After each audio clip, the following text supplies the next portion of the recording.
Hi there, my name is Chris Johnson. I'm the Vice President of Advancement here at Denver Seminary. Thank you for joining us today for In Perspective. I'm going to go through some announcements first and then kind of some explanation of the webinar today. So first, what webinar you're at is In Perspective, AI Benefits and Concerns for the Church. Have you ever wondered about the influence of artificial intelligence on the church? This webinar will investigate the possibilities and challenges of AI in spiritual contexts and discuss its potential role in worship, community engagement, and more. Our panelists, Gabe Lyons and Dr. Walter Kim, will explore the impact technology has on the landscape of faith and ethical considerations arising from integrating AI with sacred practices. But I'm going to make a few announcements first. So especially if you're local, you might be interested in a few of these. So let me knock these out in a minute, but please check them out and put them on your calendar if you're able to. So we do have a gospel initiative upcoming February 9th, the church and youth mental health. So as you know, it's no secret that our youth mental health remains a major challenge in our society. Churches, schools, and parents all face these challenges and are not equally prepared. How should Christians respond to this youth mental health crisis? So please join us in person. I do believe there's an online option as well for these. So you're welcome to check out denverseminary.edu/TGI as you see right there.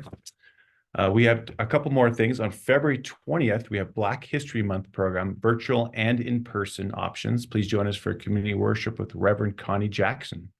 Denver Seminary will pay tribute to its rich heritage of African Americans and celebrate their contributions to society by acknowledging the triumphs of the past, embracing the pivotal moment of the present, and leaning into the opportunities of the future. Also on February 28th, we have a Legacy Builders lunch, and we're titling Gifts That Pay You Back. Now is the best time in decades to make a gift to Denver Seminary or other nonprofits, which not only sustains the seminary for years to come, but also provide you with income in your retirement years. Join James Ryder, Director of Legacy Giving, and Brian Taylor, CEO of Cornerstone Management, as they discuss options like IRA rollovers, charitable gift annuities, charitable trusts, and more. So you can see that information there as well and also find it on our website. Okay, so getting into today's webinar, a couple of announcements I have for you all is we will not be using the raise hand feature you see below or the chat feature. You can submit questions through the Q&A at the bottom of your screen. You can also upvote those as well if you're interested in a particular question that has been asked. I want you to know we won't be able to answer all the questions today, but we'll do our best to choose the ones that are relevant to the discussion. And also sometimes they also get answered during the discussion. So we might, in effort to keep our Q&A area clear, we might move some of them on. So don't be insulted but don't hesitate to ask us questions in there as well. I'm going to actually we have lengthened this one. Normally we're for 1 hour. So we recognize that this might be a little bit long for 1:15, but we also recognize this is a big topic to talk through. So we want to give an extra 15 minutes. So to speed things up and to launch us into this one, I'm going to ask our president, Mark, to join us. And Mark, I won't even give you an introduction. I know you'll be happy with me not doing that, but we also want you to participate today and ask and also share your wisdom and insight today. So thank you for joining us. Mark's been our president here for 14, going on 15 years at Denver Seminary. So we're so grateful for your leadership, Mark, and ask you to take it from here. Well, thanks, Chris, very much. And let me add my thanks to all of you who are willing to take this time to consider what is for all of us some kind of a topic that we're trying to get our arms around and understand better so that we can both embrace and hold back a technology that is exploding around us and creating some anxieties as well as some real excitement and opportunity. I'm going to ask our two guests, Walter Kim and Gabe Lyons, to join us now. If you guys would please unmute and turn on your cameras. Thank you so much for joining us, Walter and Gabe. Walter is the president of the National Association of Evangelicals, a position he assumed, I believe, in 2020. And Gabe is the founder and president of Think Media, an organization that attempts to help us have better conversations about topics that matter of the day and to lead into those conversations. I'm going to ask each of you just to give a little bit more about your organization and perhaps a bit of the pathway to those roles that you're currently occupying so our audience can know you better.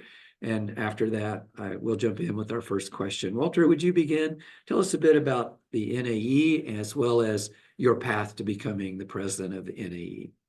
Yeah, thank you, Mark, for hosting this conversation and for inviting me to be a part of it. So the NAE has been around since 1942. We connect evangelical denominations from various traditions, about 40 different denominations, and increasingly so, connecting nonprofit organizations, Christian ministries, whether campus ministries or higher education institutions, or humanitarian aid institutions that work throughout the world. And our desire is to, by connecting, also to accelerate the work of these gospel-oriented ministries, denominations, and institutions to provide advocacy and a civic presence and voice for evangelical Christians, Christ followers, and to anticipate ways in which we can engage better in our public discipleship and public witness of faith. Thank you so much. With the way evangelical as a term is used so broadly and inconsistently, I appreciate so much what the NAE can do to provide some clarity and definition around that term. Thank you, Walter, for that. Gabe, it's great to see you again. Tell us a bit about Think Media and what you're about and how you've come to create that and lead that. Yeah, thank you, Mark and Walter. Great to be with you again. And yeah, so Think Media, it's a 20-year journey from 2003 when we first began with the goal of being, how do we help Christian leaders know how to faithfully navigate a changing culture? We began as Q Ideas and for many years hosted a Q conference now called Culture Summit. And then just this past year rebranded to Think as a more clear way to state what we're trying to help Christian leaders know how to do well. And that is to think well about the ways that our faith intersects every area of current events, of news, of the types of conversations we're having here today. And so we really do three things. We educate thought leaders. Those are leaders that are in media, entertainment, politics, technology, and science, as well as leaders in the church and business and the home.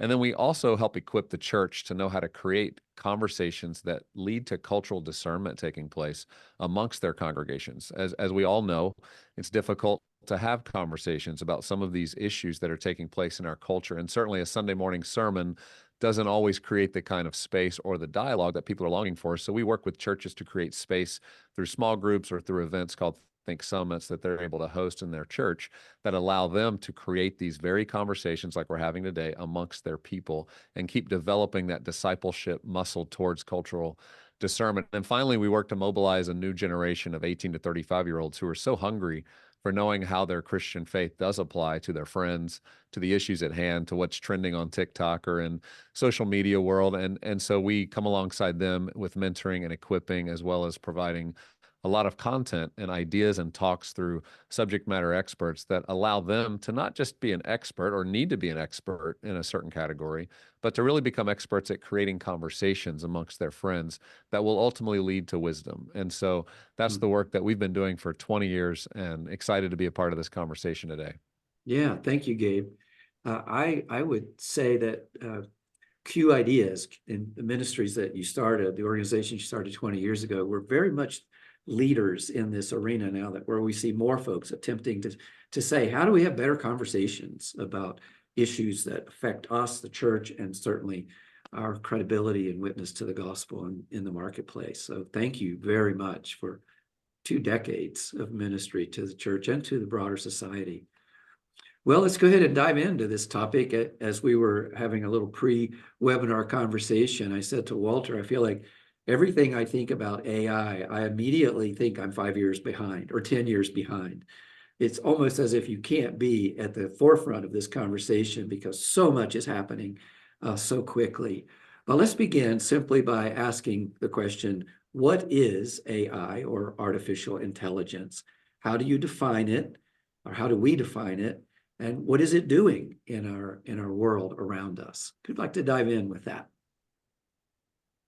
I'm happy to jump in and just give definition that IBM, for example, the way they describe it, I'll read it here. Artificial intelligence leverages computers and machines to mimic the problem-solving and decision-making capabilities of the human mind.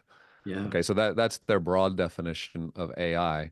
I think the reason we're talking about it so much now in the news and in conversations is there's two different types of artificial intelligence. There's narrow AI, and that's the type of AI we all are very used to using. If you think about your GPS navigation and you put in an address and it tells you where to go, it has a very specific task it's trying to solve. And so they call that narrow AI. It's the same you would use if you were playing chess against an AI opponent. It has a very narrow understanding of that subject matter. It's an expert in it, and you're calling on it to serve you in some way. It's doing a task for you. But the bigger conversations that have been evolving this past year, and you see so many concerns now in the news and in these conversations, is really about the development of what's called general AI. And that's this vision, and I'll read to you the definition: create machines that can outperform humans at most or all cognitive tasks. And so that's what people are getting concerned about, is the advance of machines being able to interact with one another in a common language that ultimately could supersede even human capability to outpace that thinking or the decision making. And so those are just the basic definitions when I'm thinking about it. That's the terms I think that help us frame when we're talking about something that's in the future, which is general AI. That's not here yet, but there's a lot of concern it could be here rapidly. But narrow AI is the AI that I think we're all starting to use and see show up in our lives, our apps, our technology more rapidly. Yeah, so narrow and generative AI, those are the two categories that tend to be, we tend to divide it. Walter, what are your thoughts about how do you define AI as you think about it? Gabe, those are very helpful, and I would have moved in the same direction. So I'm not going to build off of repeat what you've said, but I'll build off of that and go in a couple of different directions. One is the internal, what's under the hood. So when we think about AI, we think about computers that use large, massive amounts of data and statistical models, algorithms to sort through that data, manipulate it, mash it up, and regurgitate something out. So in that way, it's not generative, and it's a series of different technologies to solve different types of problems. So different robust data sets with respect to images, if you're looking to produce an image, or large language models, if you're looking to produce a piece of text. So there are different kind of robust internal data sets that are used, different kind of programming in order to create these statistical models. That's all part of what's in this narrow AI that Gabe has been describing. The generative AI, the ability to think laterally, creatively, like the brain, to make these huge jumps of intuition, that's maybe what we would think about when we think about Star Trek and, Commander Data on Star Trek. We're not there yet, as Gabe has noted. Another wrinkle that I would like to throw in about what is AI is that it's not simply an idea or technology, it's increasingly an ideology. It's increasingly a certain kind of perspective of what it means to be human and to interact with machines, and what does it mean to solve problems. And to differentiate between this problem-solving capabilities of a program, a specific thing, punch in, how do I get to X location by using Google Maps? That's a specific kind of problem solving. But that's not an ideology. The ideology comes as to what is the place of a machine in relationship to a human. So Alan Turing, the person that in some ways got the whole thing going in the 1950s, created a litmus test that if the computer could be indistinguishable from a human, then we're achieving something like artificial intelligence. That's subjective. That raises all sorts of philosophical questions about what it means to be human, and what is a machine. So there's a narrow and generative, there's what's under the hood, but there's this larger question of philosophy, ideology, that AI seems to be provoking.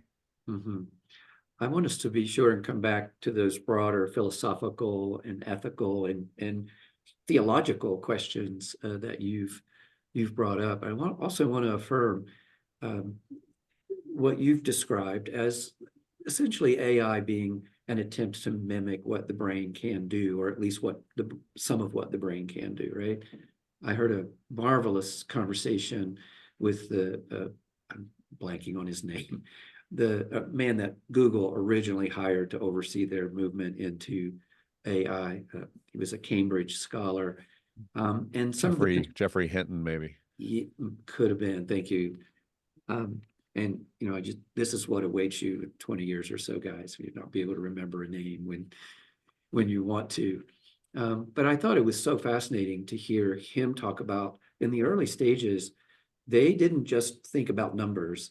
They interviewed neurosurgeons, they neurologists, psychologists, sociologists. They crossed the spectrum of asking the question, how does the brain work? That was the foundational question that they were attempting to address. And then on the basis of their understanding of how the brain created meaning, they began to ask, can we do that with data points?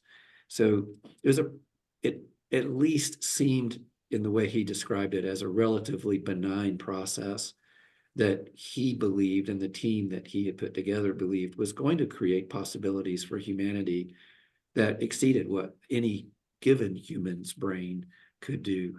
Does that ring true in your understanding and reading and listening to how AI developed and what some of the original ideas and goals were for it? Gabe, do you have some thoughts Yes, there? I mean, yeah, and I think it's like technology. I mean, I think it's really helpful to start off by just talking about technology in general as something we've had since the beginning of time. It's amoral. So to talk about AI as good or bad starts to get maybe us off track from the bigger questions about who's driving it, what's the intention, what's the motive, how's it going to be used? Is it going to be used to serve human flourishing, or is it going to be used to control or enslave? I mean, these are the bigger, I think, philosophical questions for Christian leaders that we must be concerned with and thinking about as it relates to how our people are thinking about it and engaging with it. But certainly the origins discussions around this. I mean, I was listening to Elon Musk. He was describing how he and Larry Page, who was one of the early founders of OpenAI, they were having conversations about AI to where Larry Page said, look, my goal is to create a digital God. Like, I want something smarter than me. I want to create something that goes beyond what a human being can do. And in that sense, I would say, we have to have cautions about that, because when you're talking about the developers and creators of this, if there's a view that there is no God, that we aren't designed by a creator God who created human beings with incredible intelligence, with minds that actually they don't have the ability to track and to map the way they can a brain. We actually find ourselves maybe being led by people who do not share the same worldview and do not have the same concern with human life, with free will, with human independence, with human freedom.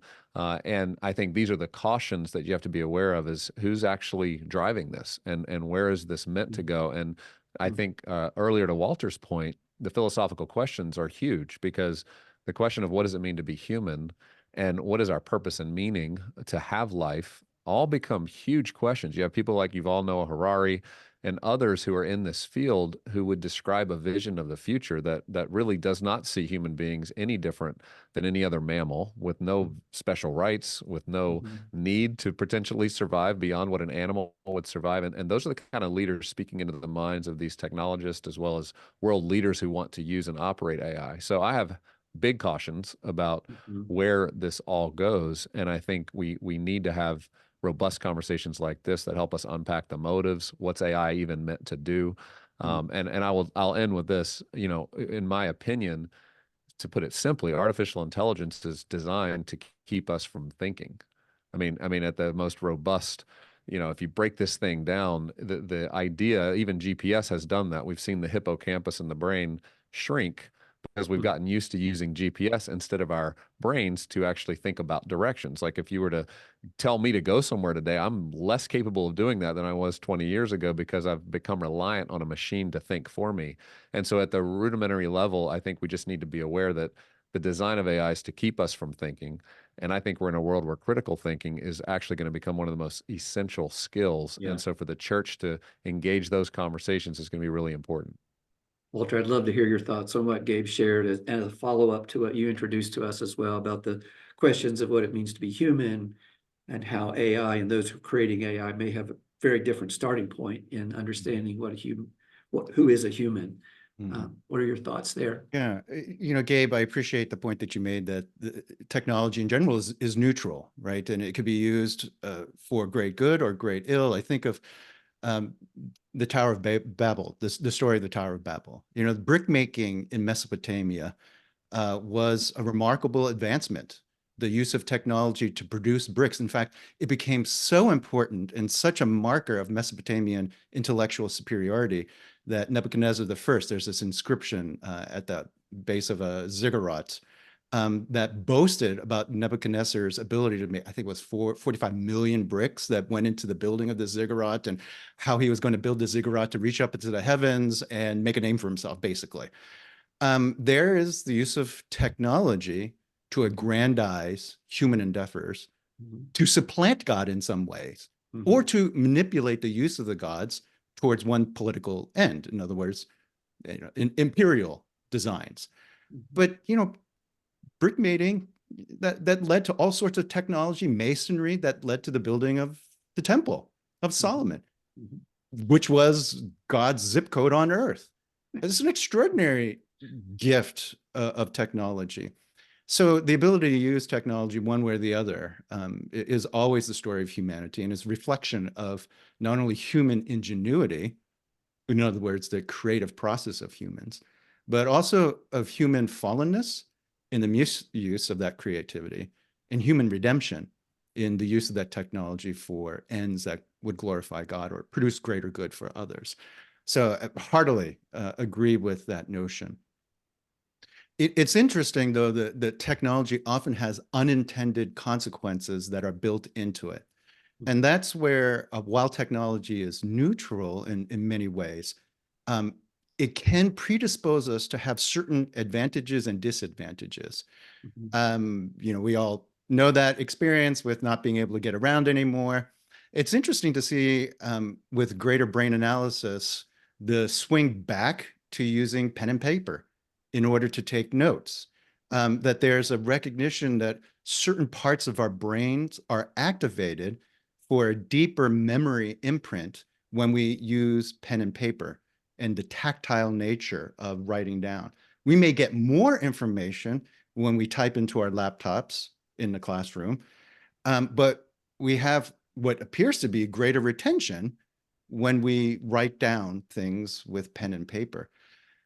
So certain technologies produce benefits in certain directions, the acquisition and the recording of greater amounts of information, but that changes us and has unintended consequences. And this is where I think we're circling back to the big questions that we're asking. What are the unintended consequences of artificial intelligence that we are needing to grapple with, hoping to anticipate some level of those consequences so that we could address them and deploy AI in manners that would be for benefit? Yeah, let's camp on that. What are those unintended consequences?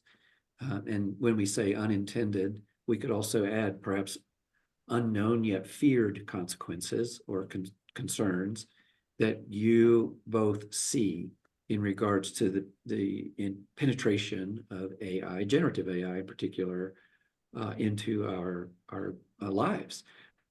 Before we get to that, though, Walter, I want to thank you for pointing out that if you live long enough, you become hip again, right? So if we all took paper and pen notes, and if you live long enough, all of a sudden you're in again. I like that. Thank you for bringing that up.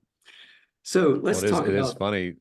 I was just going to add to the pen and paper, the ebook sales, there was the day when people in publishing would say, everybody's only going to read it on a Kindle and ebooks. It hit a cap to where there was some percentage of the population that enjoyed that, but there was a certain percentage that did not. And now you have kids today who are wanting to read the printed book again. They're tired of looking at their screens. And so it is interesting how these things cycle through. I was just going to say to your question, Mark, about some of the unintended consequences. One of the great, I would say, I'd recommend to people who are listening to this who want to go deeper into it. There's a great video called The AI Dilemma that the same developers of The Social Dilemma did. It's on YouTube. It'd be easy to access. It's probably an hour of your time. It's a deep dive into AI and the concerns about generative AI and the future. that technologists are concerned about. But what they talk about in that is that we already have a first experience with seeing unintended consequences from AI. And they would say our first touch point with artificial intelligence was social media. And we now have a Interesting. decade of we have a decade of time we can look back now, and there's so many books this year specifically coming out about this. Jonathan Haidt has a great book coming out at the end of Yes. March that's going to really describe this well. But the research is in, the data's in, the ways in which technology through social media platforms has reshaped the brain, has essentially worked against our youth and people becoming more isolated and mental health struggles. These are things we can now see, like our first touch with AI didn't go so well. There was all these possibilities, connection with people we hadn't seen in a while, the ability to share photos and information, and it seems great at surface level. But then you get underneath it and you start to realize there's all kinds of unintended consequences that has created some of the polarization in our world. It's created divisiveness. It's created a lack of mental health, inability for people to know how to relate to one another. And so the concern is with generative AI, there can be all kinds of hope and possibilities. But if we don't start to wonder, well, what would be the downsides of this, and where could this go? Which I think several technology leaders are doing that. That's why they've asked for a pause on some of this. They're asking for more regulation because they realize that all kinds of consequences could go bad. You know, and then furthermore, you're at a moment in time where we're seeing, after a decade of this, I think it's 35 states, their attorney generals are now suing Meta.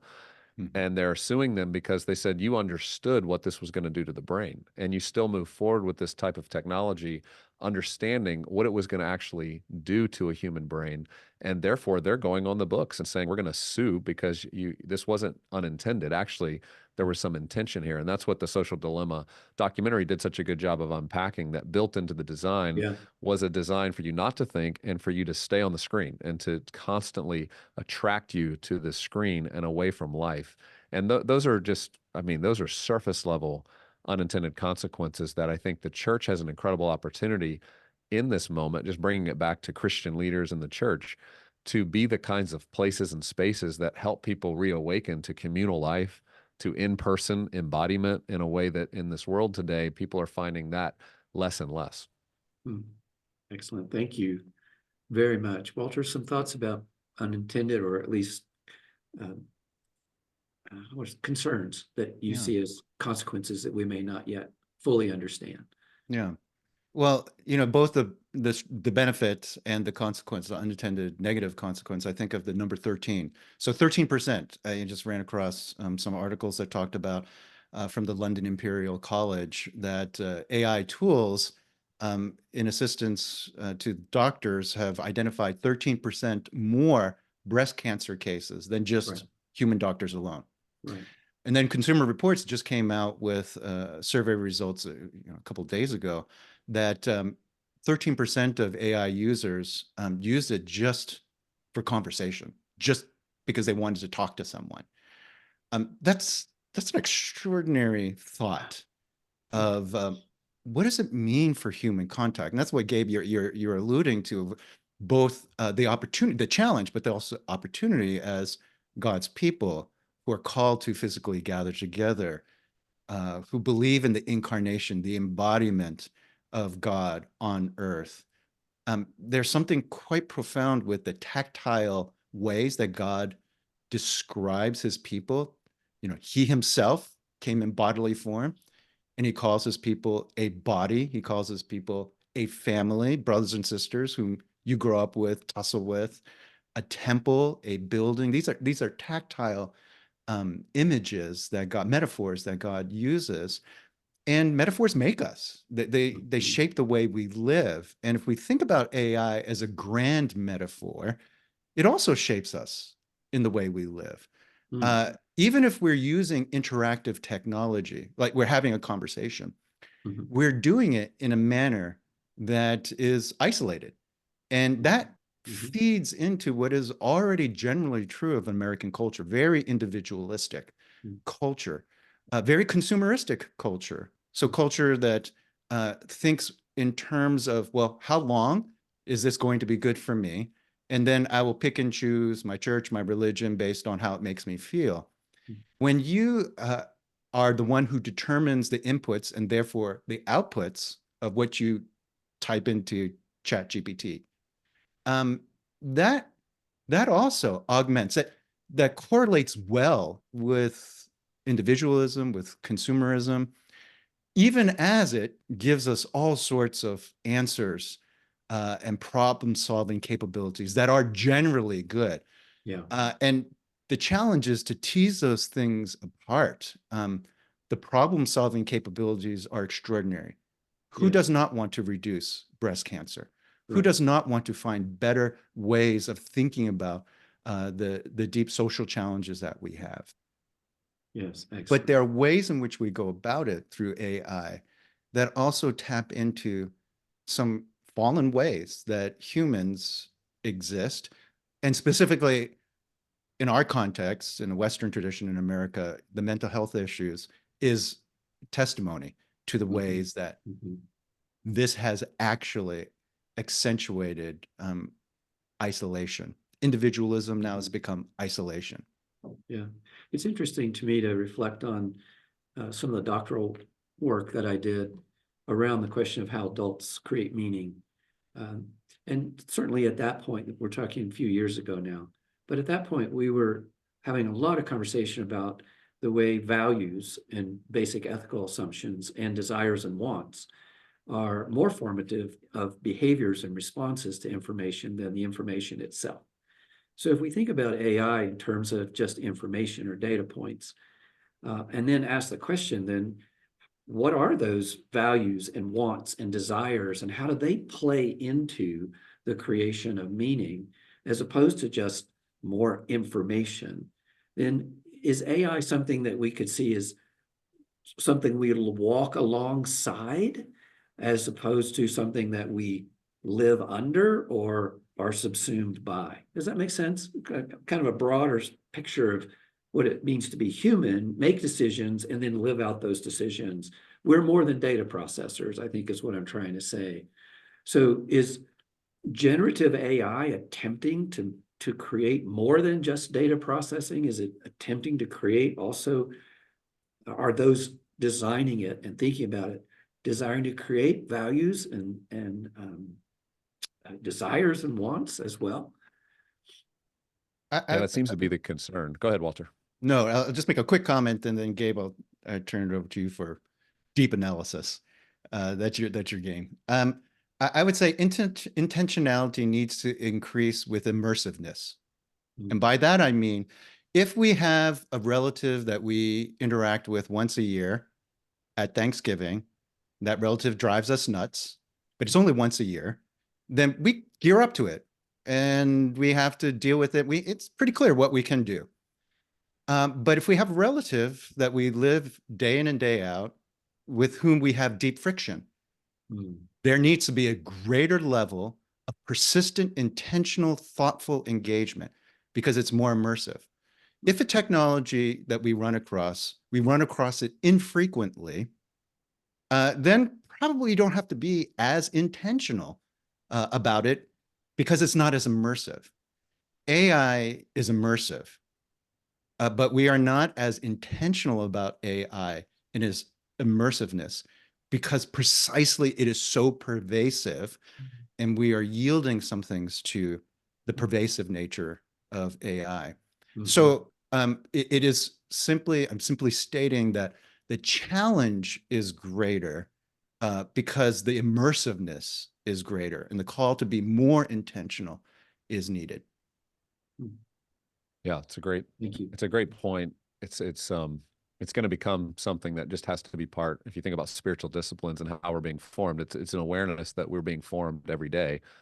Technology is becoming a much bigger part of how we're being informed and trained to think about the world, about each other. I mean, I even think about unintended consequences of algorithms, right? Like each of us has an algorithm that's been formed uniquely to us that feeds us information that makes us think the world's more about us than we know it really is.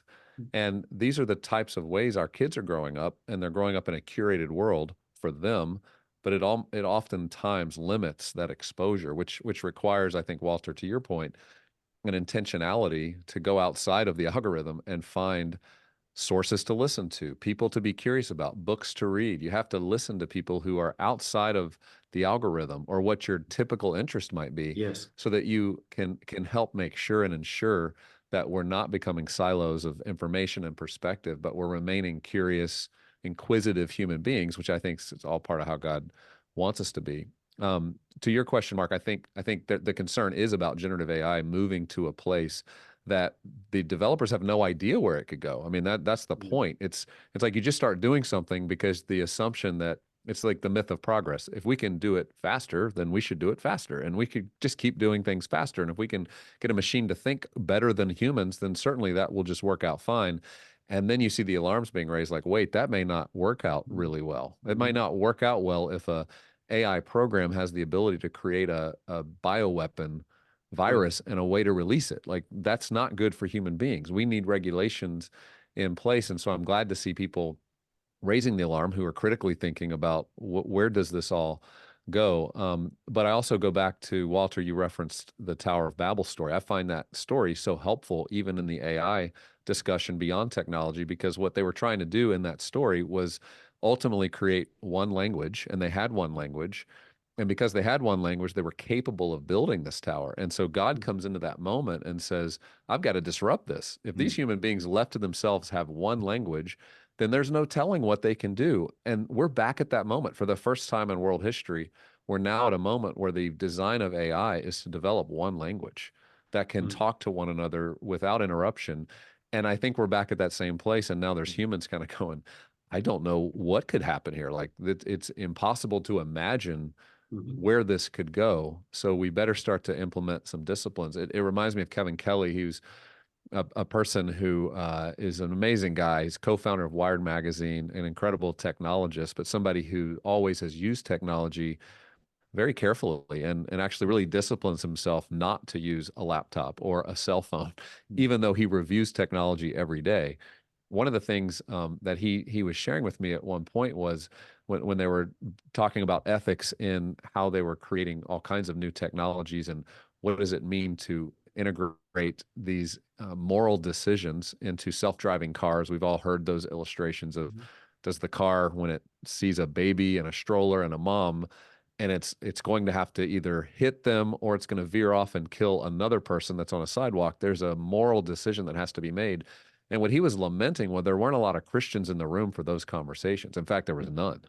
And he found himself very alone in these moments where ethical decisions are needing to be made. And that's the need why I know Walter and Mark, what you do at Denver is so important. It's trying to equip Christians to go into all of these fields and to bring with them a robust understanding of human beings, of the fallen world, and the ways in which wisdom can show up in it.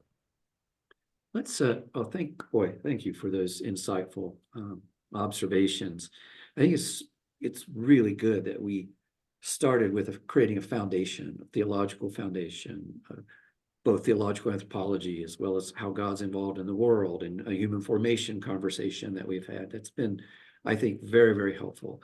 Let's switch the conversation a bit, and then let's begin to ask the question, as you've interacted with those who are engaged in the life of the church, whether as pastors or as elders or leaders, Bible study leaders, how have you heard others say AI or AI-informed tools have been helpful and meaningful for them in enhancing the life of the church and in supporting the development, the spiritual development that we all strive for? What are some positive examples of how narrow AI or other types of AI have been used are being used by the believing community?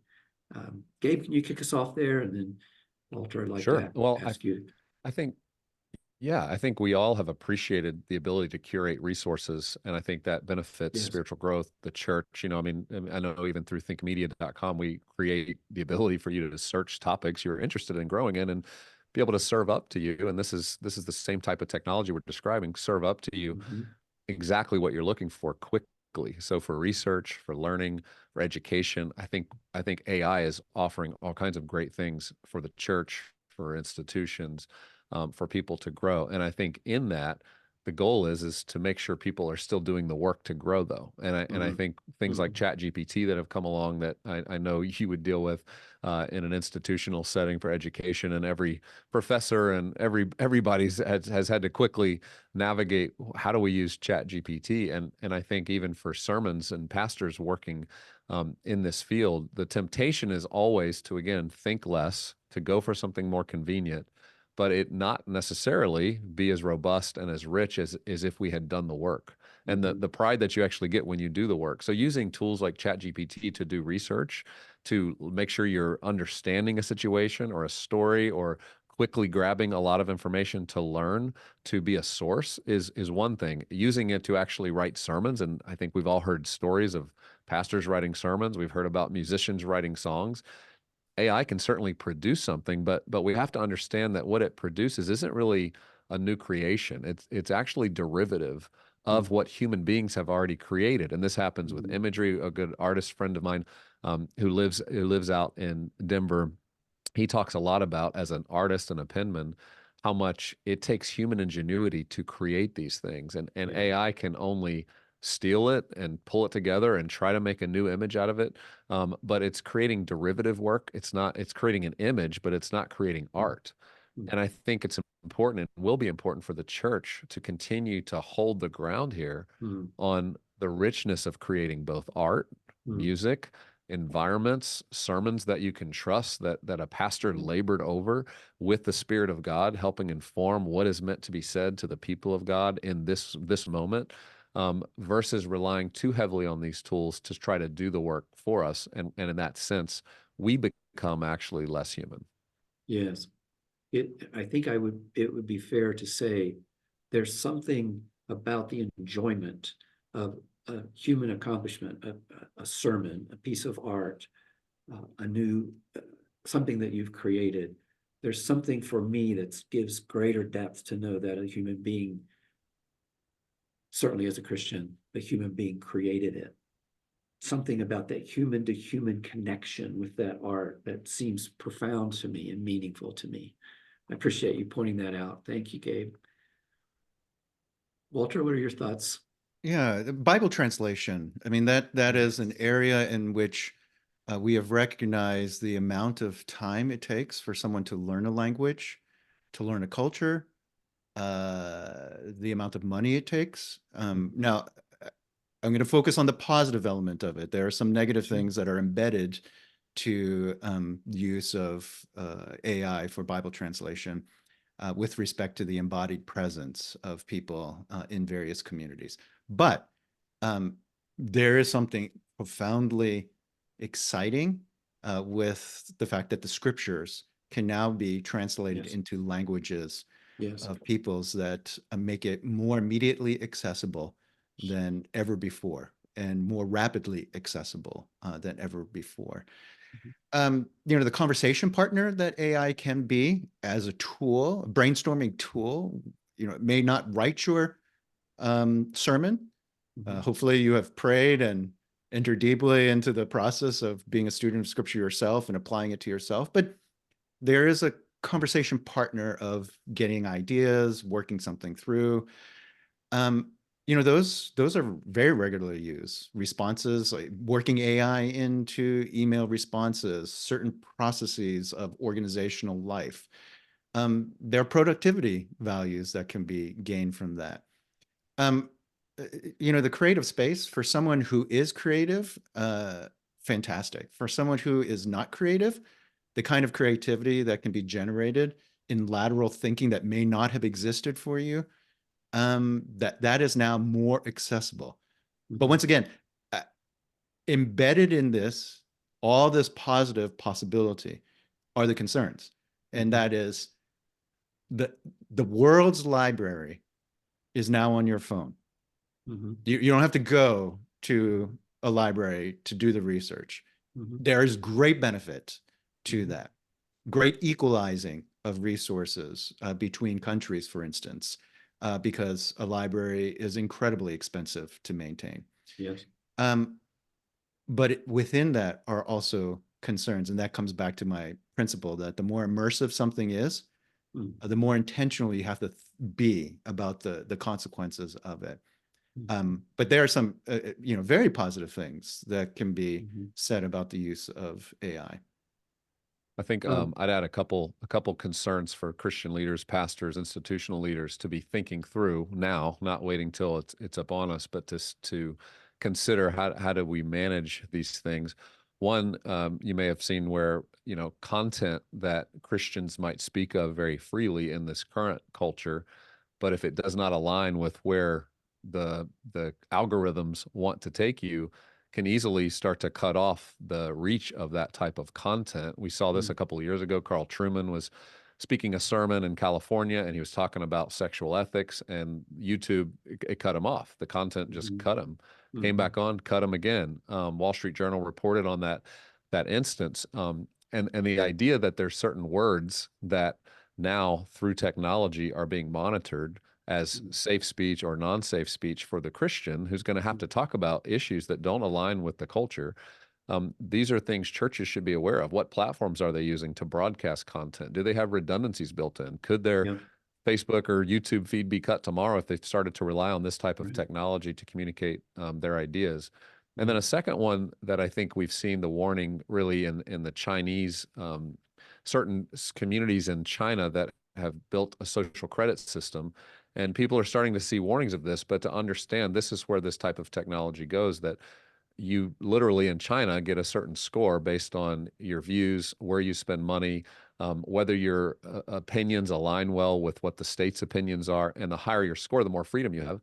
But the lower your score or your association with other people who have a low score, the less amount of freedom you have access to, whether it's buying a plane ticket. You might not be allowed to fly somewhere. You might not be able to go more than 5 miles from your particular home based on your social credit score, because we start to adopt a system of using our phones to scan everything and to scan everywhere. And I would caution churches who've moved to adopt technology so quickly, whether it's the QR codes, whether it's you starting to use phones for every single thing that we do and moving completely away from anything that's analog, that both a new generation experiences analog experiences now, whether it's the pen and paper, whether it's sitting in church and actually holding a physical Bible, they actually long for those types of experiences. And so I'd hate to see the church try to keep up with technology so fast and so quick and staying on the front end of the trend that we find that keeping up with the relevance reverses back on us, and we actually aren't ready for what a new generation is going to be hungering for, that's going to actually feel much more countercultural. Yes. I want us to begin to interact with some questions that participants have submitted. But before we do that, I want to ask each of you, what have we not talked about in relationship to AI that you feel needs to be brought into the conversation, either for a few minutes today or in our own conversations in our own places? What have we not yet addressed that we need to address in thinking about AI? So one of the things that I didn't talk about because I was focusing on the positives to begin with is a way that I'm thinking about the negative impacts of AI in terms of input, output, and author. In other words, a human way of using it. And so there's plenty of data now that shows that the inputs, they're going to determine the outputs. And if the inputs, I mean, AI is using the information that is given to them. And so, for instance, racial biases that are there, if the inputs of images are predominantly of a certain facial tone, color, that's what's going to be reinforced and recognized. And there's, interesting studies that have come out of darker faces are less recognizable by AI technology because there are less inputs. There are fewer inputs in that way. And Gabe, you've already talked about, certain kind of inputs have been predetermined to be okay and other inputs are not okay. So words that are used or not used. Those kind of inputs shape deeply what the outputs will be. And the outputs now in terms of how they're used by the authors, whether it's sexual exploration. I mean, the rise of people who have AI girlfriends now. That's going to be augmented with technology once you add virtual reality and tactile gloves. If we think pornography is a problem from the past 20 years with the internet, the possibilities of sexual exploitation when combined with virtual reality and AI and more immersive tactile technologies, that is going to create all sorts of social problems for us. Intellectual properties, has already been raised of, well, we get this idea, it's put out, but it's not sourced. What does that mean for intellectual property? So there are all sorts of deep concerns that I would raise, both in terms of what are the inputs to AI, because AI is only going to be as good as the data set that is fed into it. And if the data sets have limitations or biases, the outputs are going to have limitations and biases. But the problem is we see the output and we just assume it's true because we have been trained to respond to things that come up on our screen as generally true. And that raises up all sorts of output problems under the influence of people who might use it for really negative purposes. And again, it could be used for really wonderful purposes. Right. Excellent. Thank you. I think, the only concern I would raise related again to Christian leaders in this moment, pastors, those who are responsible for how the ideas of the Christian faith go forward, is to just recognize that AI, as it continues to develop, it's trying to consume as much information as possible to then provide the output that Walter was referring to. So in bigger questions about what does it mean to be human, or is it true that Jesus is the Son of God? When you start to ask certain AI tools these questions, they're trying to give you an answer that actually is a syncretism taking place in that moment. It's trying to pull together every world religion, every opinion that's ever been made, and then generate for you a synthesis of those ideas. Now, that's in a very rudimentary way I'm describing that, but the point that we have to be aware of is that people are going to be looking to these tools to answer their biggest questions. I mean, we're already seeing that with the new generation. Instead of talking to their parents about how do I ask a girl out on a date, they're talking to YouTube and AI, and they're asking basic questions that we used to give advice to one another. Wisdom was passed down from one generation to the other. Now it's actually being supplanted by people just being able to ask these devices, and can't be confident in what the answers are. It reminds me of 2 Timothy 3:7, where Paul's writing, he says, ever learning and never able to come to the knowledge of truth. And I think that represents the moment we're in. So much information, content, more than we could have ever imagined. But are we coming to the knowledge of truth? So for the church, we're going to have an incredible opportunity to, with conviction, help point people towards what is true about being a human, because they're going to start asking again as they see more and more opportunity for tech and human to merge. John Lennox, in fact, says that's not possible. Once tech merges with human, you're no longer fully human. And so I think we're going to have big opportunities. I'm excited about this. Schaeffer was talking about this moment. C.S. Lewis was talking about this in The Abolition of Man. So we should be excited about the new types of conversations we're going to now be able to have, because people are going to finally start asking some very fundamental questions about meaning and purpose and why they exist. Yeah. So theological anthropology becomes a much more crucial understanding for us as we step further into this arena. Well, I want us to take some time and interact with questions that those who are participating with us have submitted. I'm going to ask Chris to bring up a question for us, and we'll go from there. Great. I'm going to try to combine a few here. So Avada is a great example of using AI for the kingdom as they interpret scripture to every language quickly, as Walter already mentioned. Can you speak to the biases spiritually and ideologically that's built into AI, such as Chat GPT? Can it be used for evangelism and discipleship? Okay. I think there were 2 or 3 questions in that. Let's wrestle with some parts that stepped up. What did you hear that you want to interact with in that question? Avoda, right? Let me just pull out one thing that was embedded in that question. It really did have several components to it, and that is the use of AI in terms of translation Yes, of course, there's all sorts of extraordinary resources linguistically in terms of the work of translation. And that's really powerful. You can produce quite culturally sensitive translations for various languages throughout the world. That's extraordinary. And perhaps even better than what may have been produced by a missionary living in that country for years. Right. But what you can't do is have the embodied presentation of that. So much of the scripture is not just the tract that was left behind at a dinner table so that someone picks it up and reads, oh, this is how to come to saving faith in Jesus Christ. Saving faith in Jesus Christ is not just a proposition to be learned. It's an incorporation into a life, and a life that includes a body, and a body that's physical, but also a body of Christ. And those things you just can't reproduce any other way than having a community. So it raises up the larger question of what is the goal of the work of mission, Bible translation. There is an immediate goal: get the word of God out into a language, a word that is culturally sensitive, linguistically really scholarly, defensible as a way forward. But that's not the ultimate goal. That's a proximate goal.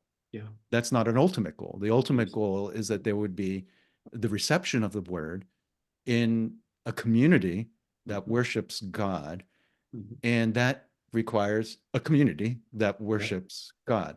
Right. Yeah. Thank you.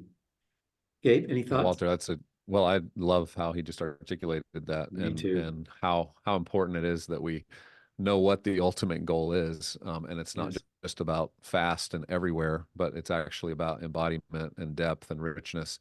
But to the point of the question about evangelism, absolutely, through AI, there will be more and more opportunities to perhaps access more people. I know, not just Bible translation, but you think about spiritual formation content and the ability. I know through Think Media, one of the things we're working on now is the ability to take talks that are English speaking, and through AI be able to translate those so that people in other parts of the world are able to now hear how Christian wisdom can be applied to certain topics and issues that before they didn't have access to. So there's no question there's going to be the ability, just like with the printing press, for more information to move faster and to get to places.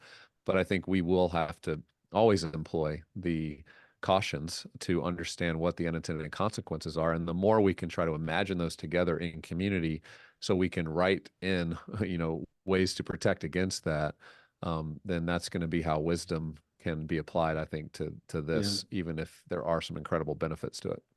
I think one of the most concerning things that the two of you have brought to the fore is the fact that as we interact with technology, and certainly as AI becomes more a part of our lives, that our brain physically changes, that the way we think changes. There are limitations that are created in terms of social connections and even the desire to have those kinds of relationships.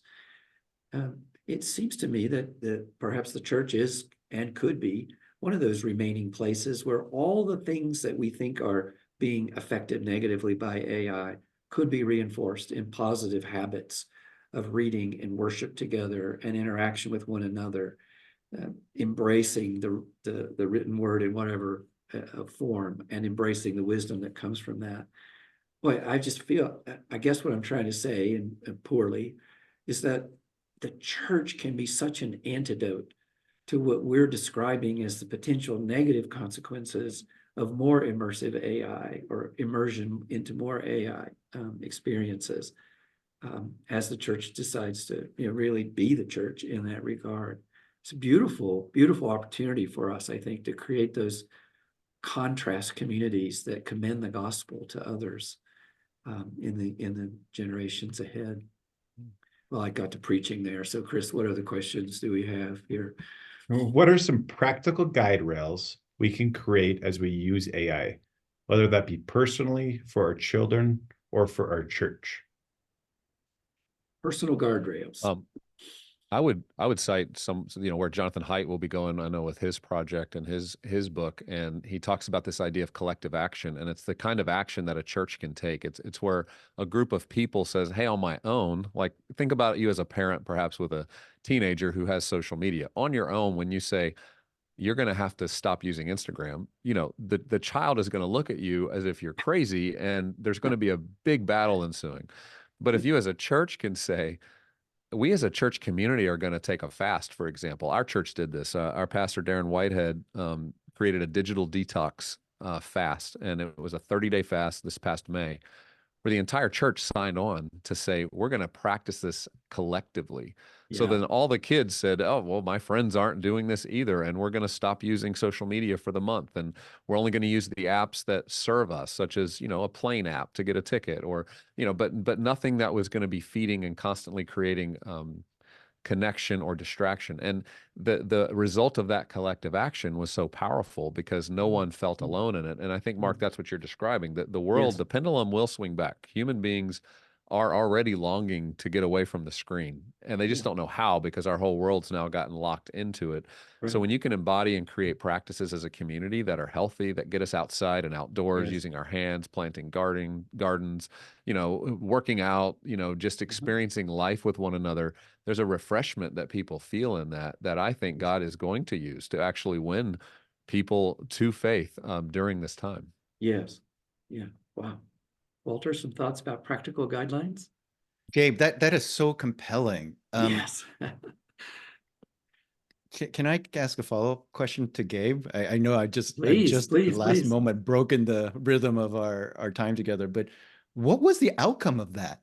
And did it last? Yeah. Yeah. Well, I will say for our congregation, it was huge. I mean, this is a large congregation. It's called Church of the City here in Franklin. In fact, Darren Whitehead, who led that, just had a book come out for churches to use called the Digital Detox, or the Digital Fast, that helps people know how to take collective action together. It was powerful because, again, everyone's sitting there going, I don't like how much I'm on my phone. I don't like the way I feel when I'm on my phone. But on my own, I'm not going to be able to tackle this. But if I know my friends, if I know my whole small group's not going to be texting me all week, that we're going to take a little bit of a break here, we're going to pick up the phone and call each other. You start to find a new rhythm. And instead of doing it for a week, like a lot of people would do it for a week, he said, we're going to need to do 30 days. If we don't do it long enough to experience some of these benefits, the first week's going to be really hard. And you need to make it through that so that you could start to experience on the other side of this the types of freedom you feel, so that when you come back into life, you now regulate differently. And I will say, for myself, for so many others, it changed the way we started to interact with our phones. We moved the apps that were on the front screen, they went back to the back screen, the ones that were not good for us. And then the utility functions, those were the ones that got to the front screens, the one, that we have to use to operate in the world today. So yeah, I think it was an incredible benefit. And the thing Jonathan Haidt writes about is you can't do these things alone. You need a community to do it. But he's also recommending that kids don't get phones until they're 16, and that they don't get social media till they're 18. And we're seeing even this year, if you're watching in England, there's a major proposal there for them to remove all phones from their schools. So people are taking seriously the mental health crisis that's upon us. And these are real policy protocols people are now starting to advance. And I think this year we'll see more and more momentum start to swing this way, and the church can be at the helm of that. Excellent. Absolutely. Yeah, that public policy issue, the high school that my daughter attends implemented that through the fall as an experiment of no phones during the school day. And that, the data is still being sorted through as to impacts of that, but someone is definitely trying to address these issues. I would say let's take the spiritual disciplines that we normally have and apply them intentionally. So we pray before meals. Now, honestly, for many of us, that just becomes a rote thing. But it's actually when you have little children that you're teaching how to pray before a meal, you start to think about why do we do this? Well, to produce thanksgiving, to produce a sense of stewardship, to regularize the way that we acknowledge God's presence throughout our day, at least 3 times a day. What does it look like before you hop on your email, before you hop on to do a a search on Chat GPT, to take a moment and to write a prayer out that you would use as your kind of training liturgy. This is my prayer about my interaction with email. Are there rhythms, not just of the big detox, a month fast, but the daily rhythms of silence and solitude that train you to connect to God and submit to God your life? I love the way that C.S. Lewis in Mere Christianity describes prayer, that we pray in the morning before the wild stallions of the day come in, because we just need to pause and Yes. submit that day to God. Yes. Start thinking about scripture that you can memorize that enables you to have a click of reflection about what you are doing. We all probably have verses that we've memorized for different types of challenges. This is my verse I go to when I'm feeling sad. This is my verse I go to when I'm feeling a temptation in this particular moral area of life. This is the verse I go to when I know that I'm going to have a really difficult conversation. Do you have sets of verses that you go to that help form you when you enter into your interactions with technology? Yeah. And then I would say there's another discipline, the discipline of ignoring stuff. So when you look at an article and all the hyperlinks, whenever you click those hyperlinks, you're producing algorithms of things you like, and they come back, and all of a sudden you realize you have ads now popping up to the side. There was a day when you just had a paper, like a physical paper that you read that wasn't hyperlinked, and you would just read the article and no one would be able to send an ad your way based on where you stopped on this article. Right. There's something about a spiritual discipline of concentration that if you just read the article all the way through without going through the hyperlinks, there's some discipline that I think translates over to other areas of life. It is a discipline of concentration, sustained curiosity, and the ability to say no to what is immediately tempting you. Thank you, both of you. What a rich conversation. I have benefited greatly from both the broad theological and ideological conversation, philosophical, the nature of what it means to be human, and then these practical ideas. The whole conversation has been tremendously informative, and more than that, enriching and encouraging. So let me say thank you, Walter, Gabe. Thank you for this time, for sharing your wisdom with us. Also, I want to be sure we say what a pleasure it is to be a part of a learning community here at Denver Seminary that's willing to interact and dive deeply into all of the facets of the conversation we've had today. And if you have any interest in going deeper in some type of an academic setting, I want to encourage you to consider Denver Seminary. Chris, thanks for hosting us today. And for all of you who participated, I want to say thank you again. Chris, do you want to wrap us up here as we finish? Sure, I would love to. How about we give thank you, everybody. How about we give Walter and Gabe a quick 1-minute explanation of what God has next on your heart, or what some announcements you have personally. And then Mark, will wrap it up real quick after that. Okay.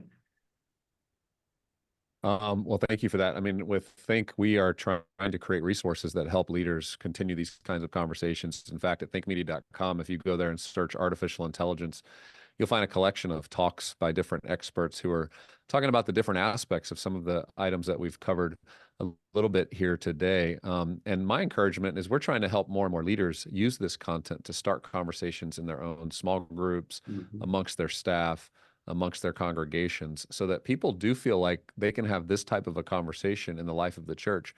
I do think that'll be more countercultural than anything that we're doing. And what we've provided now is all of this content, which used to be behind a paywall, is all free and available. And it's been designed through donors to be used by anyone who can use not only those topics, but mental health, gender, sexuality, technology, you name it. Over 20 years, we've been curating those kind of resources for the use of Christians in their homes, in their schools, and in their churches.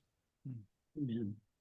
I'd like to highlight our resource for the health of the nation, which has long been in the form of a booklet that you can download freely at our website, nae.org.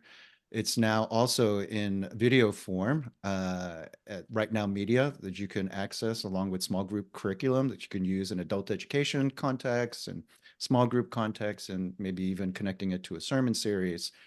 And there's a devotional that's just coming out that also thinks through the issues that are found in For the Health of the Nation. So what exactly is For the Health of the Nation? It's a way of thinking about, I think, a comprehensive application of the good news of Jesus Christ for our common life together as a society, especially in what is proving to be incredibly complex and contentious times. Yes. And so it speaks about the postures that a Christian should have with respect to civic engagement. And it explores 8 different areas of application of the good news of Jesus Christ to some of the most pressing issues of the day that we think is providing information in a nonpartisan way that calls us back to the hard work of prayerful consideration of what God would reveal to us in his scripture. So I think that would be a great resource for folks this coming year in particular. Yeah, let me affirm both the resources of Think Media as well as NAE. I've utilized them and benefited from them both. Thank you, my dear friends, for making that possible. And again, thanks to all of you for participating with us today. Perhaps we could finish reminding ourselves of what Paul said to his readers, to his fellow brothers and sisters in Rome, when he asked them the question, what can separate us from the love of Christ? And it goes through a long list of things that all of us would fear. And the answer, of course, is nothing. Nothing, nothing, absolutely nothing, as the old song goes, can separate us from the love of Christ. And certainly AI is in that list as well. Thank you, friends. Thanks for joining us, Chris. Thanks again for hosting us, and God bless.